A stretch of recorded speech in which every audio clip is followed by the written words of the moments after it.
one of the most common applications of graph theory is to the types of problems that we saw on the warm-up today, and one of those is map coloring. So imagine that this is a map of a particular state, that each of these regions that I've now put labels in are representing, say, a county in the state. A map coloring problem asks how many colors are needed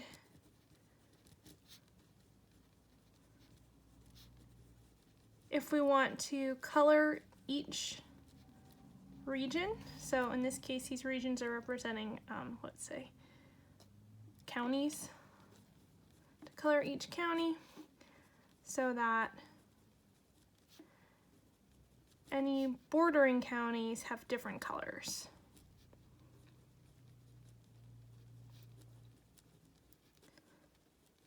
This is a natural enough question to ask. Maps are usually or often colored this way so that we can differentiate.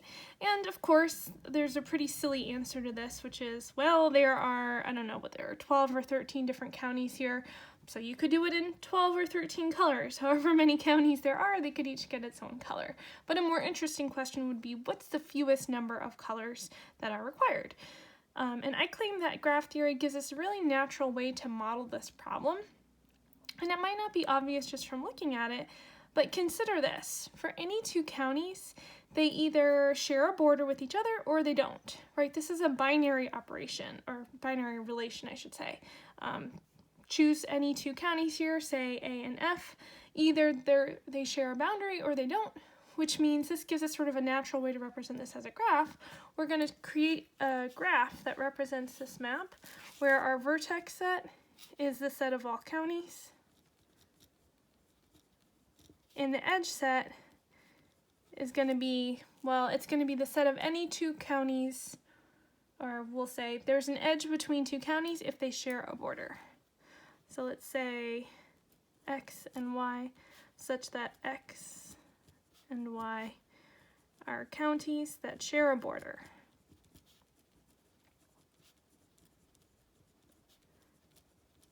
Okay, so we're going to need a vertex for each one of these counties, A through M. Right, A, B, C. I'll try to draw my graph roughly in the shape that the counties appear. Okay, you can keep going, draw all these different vertices, and then we'll draw an edge between two counties if they share a border.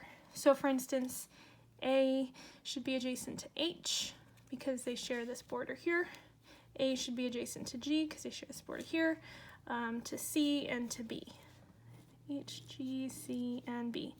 Similarly, B shares a border with C, well, with A first of all, but also with C, then with D, and then with E.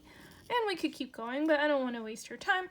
Draw this graph on your own, and hopefully you should get something that is identical to this. Maybe not drawn the same way, but looks something like this. So each one of our counties has a vertex, and there's an edge between them if they share a border. You get a graph that looks like this.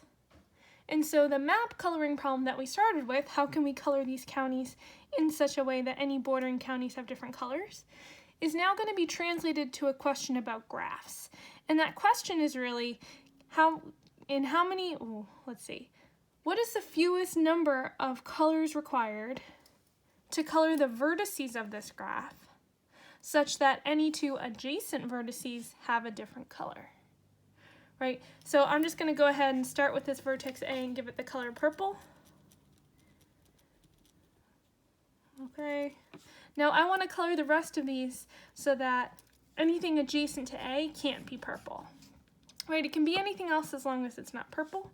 So let's say, maybe I'll start here by coloring H green. All right, well now G can't be purple or green because it's already adjacent to a purple and a green vertex. So maybe I'll color this G vertex red. All right, now C can't be purple or red, but it could be green because it's not adjacent to the green vertex.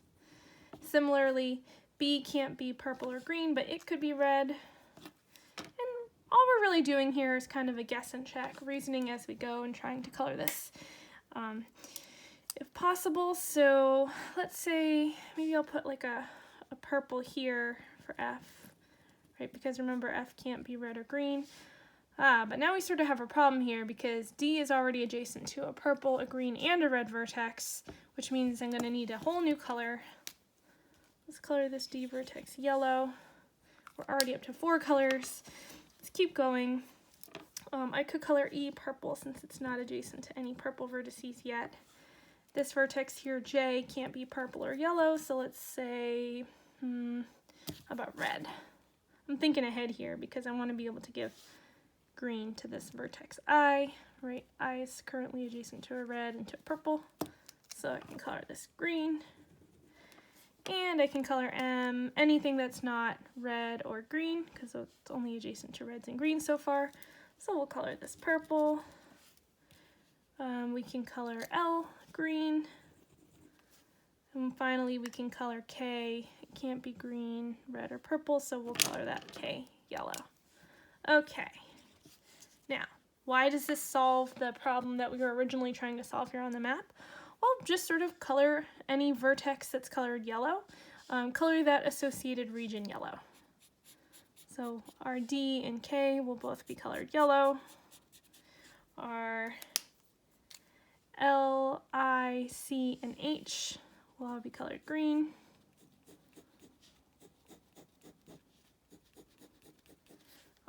We've got a whole bunch of purples here. A is purple, F is purple, E is purple, M is purple. That's it. And then finally, we've got reds here at G, at B,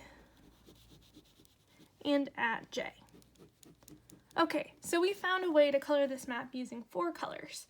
And I've sort of swept some things under the rug here because I didn't exactly justify why you definitely need 4 colors. We kind of started arbitrarily just sort of guessing and checking, putting in some things if they worked.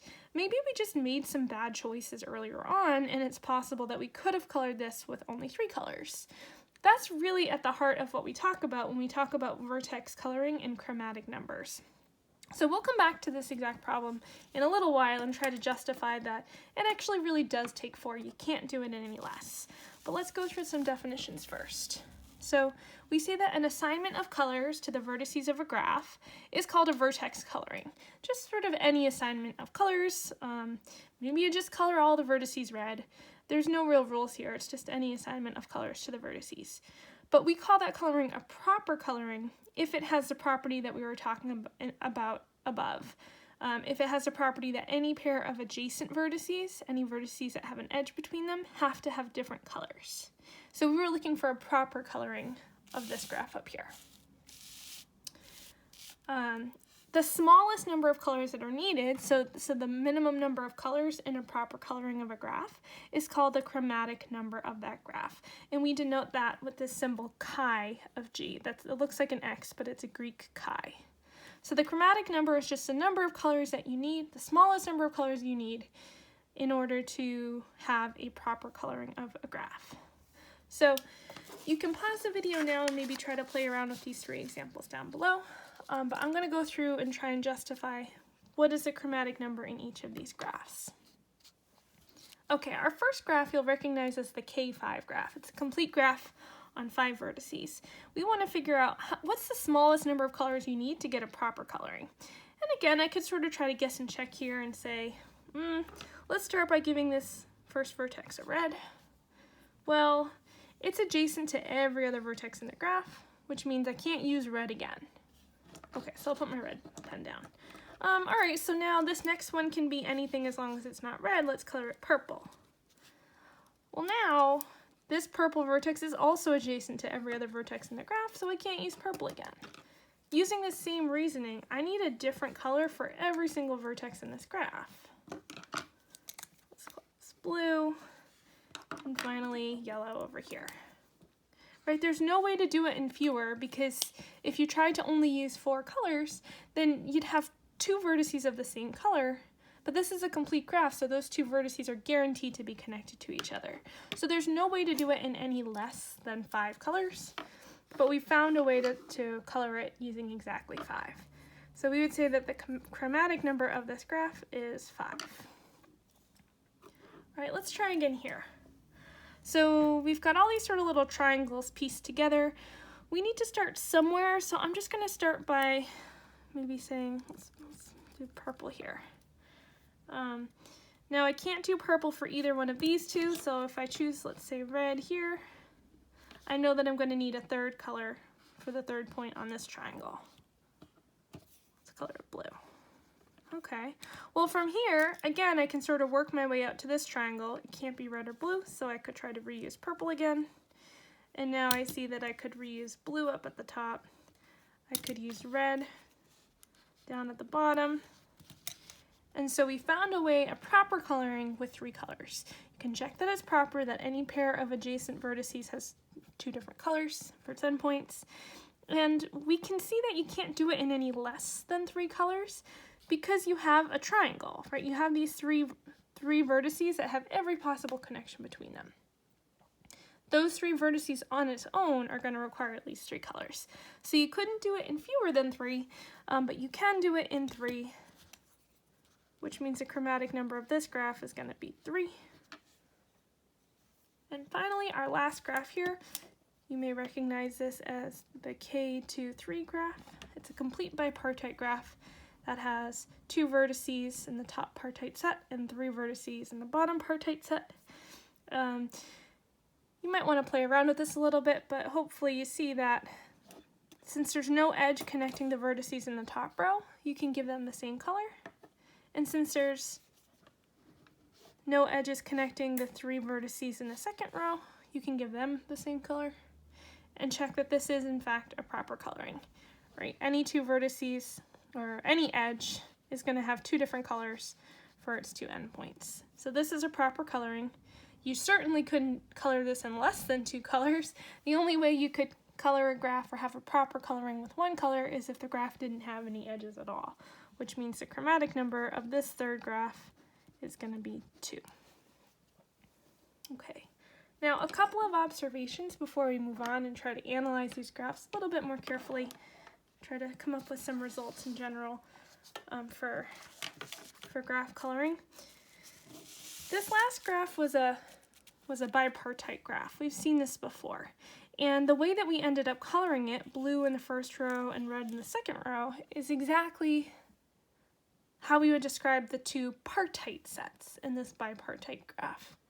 And actually, graph coloring is sort of an extension of the idea of bipartite or K-partite sets. So if you have a graph whose chromatic number is 2, then that graph is guaranteed to be bipartite.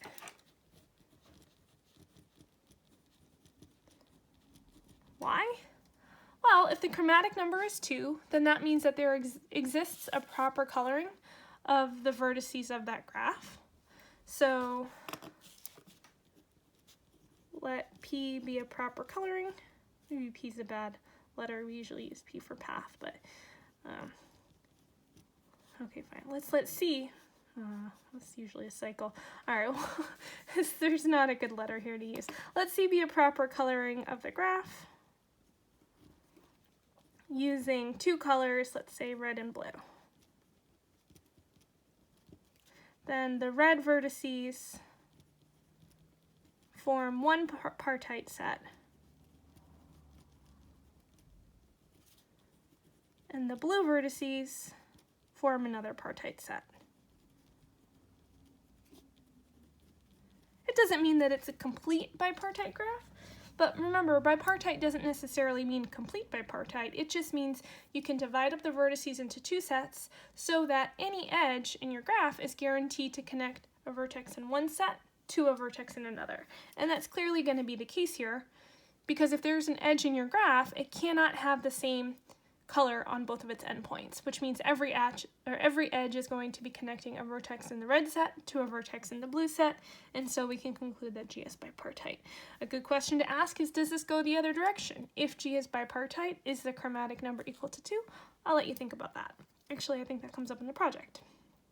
Okay, now if the chromatic number of the graph is K, then similarly we can conclude that G is K-partite, using that exact same reasoning. So let C be a proper coloring using K different colors. If red is the first color, we let our first partite set be all the red vertices. If blue is the second color, your second partite set is a blue vertices, etc. So this is going to split up your vertex set into k different pieces, and each one of those would be your partite sets, as you can argue. So really, vertex coloring is just an extension of this idea of partite sets that we talked about way back in chapter 1. Now, the last observation that I want to make, let's go back really quickly and look at these examples. In the first graph, we had a complete graph, right? We had the K5 graph, and the chromatic number happened to be 5. Here we had a K23, a complete bipartite graph, and the chromatic number happened to be 2. But this wasn't really a special graph here. This was just sort of a bunch of triangles put together. But the chromatic number ended up being 3, and the reason that we were able to argue it is by saying, well, you know, there has to be at least 3 colors because there's a triangle embedded here. Similarly, we needed at least 5 colors here because we have a complete graph on 5 vertices. We had 5 vertices with every possible edge between them. In general, if G has some sort of an induced subgraph, that's a complete subgraph. So if K sub m is an induced subgraph for some m, well, what that means is that those m vertices have every possible edge between them. Because if it's an induced subgraph, it's saying just choose all the edges that are already in the graph G and that are incident with those m vertices that you chose. So those m vertices have every possible edge between them, which means they're all going to need their own colors and a proper coloring. So thus require their own coloring, their own color, and a proper coloring.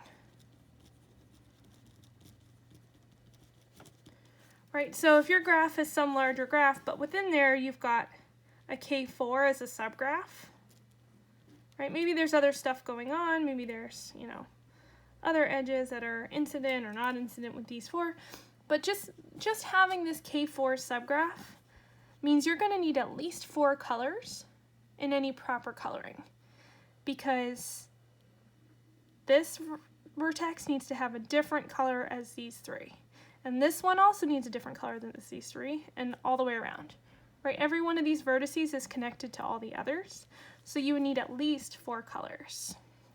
Okay, we'll get into the idea of this a little bit more formally with the lower bound theorem in the next video.